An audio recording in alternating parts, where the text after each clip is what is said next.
ခင်လျှက်စစ်ကရိယာ RCCB ကြောင့်တင်သိပါလားအိမ်မှာမီးခလုတ်ခုံ DB ဘောက်ကိုကြည့်လိုက်ရင်ဘရိတ်ကအတန်းလိုက်ကြီးကိုတွေ့ရမှာပါအဲ့ဒီထဲမှာတက်ဆိုတဲ့ခလုတ်အဝိုင်းလေးပါတဲ့ဘရိတ်ကတစ်ခုတီးတန်းရှိနေတာကိုသတိထားမိပါသလား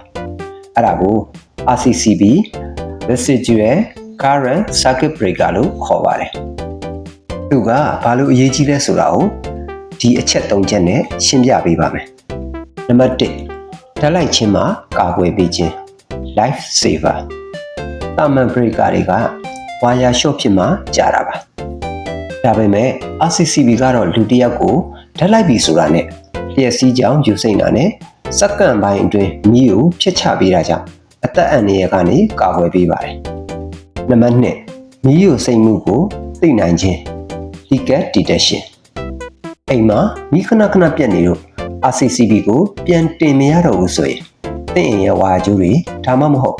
ပစ္စည်းတစ်ခုခုမှာမီးကိုစိမ့်နေပြီဆိုတာကိုကြိုတင်သတိပေးတာပါနံပါတ်3မီးဘေးအန္တရာယ်ရှော့ချခြင်းဝါကျိုးတွေဟောင်းနှံပြီးနေရံတွေထဲမှာ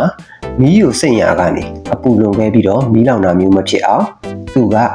တားဆီးပေးပါတယ်သင်အိမ်မှာ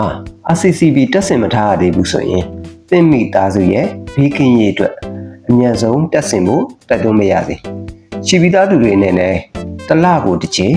test cloud လေးကိုနှိပ်ပြီးအလုံးလုံးမလုံးစစ်ဆေးပေးသင့်ပါတယ်နည်းပညာနဲ့ဘေးကင်းမှုကိုပေါင်းစပ်ပေးတာ MEW Engineering မှာအဲ့ရဲ့လျှက်စစ်စနစ်ကိုအဆင့်မြင့်တင်ခြင်းရင်ပဲဖြစ်ဖြစ် RCCB breaker တွေဝယ်ယူချင်တာပဲဖြစ်ဖြစ်ကျွန်တော်တို့စီကိုအခုပဲဆက်သွယ်မေးမြန်းနိုင်ပါတယ်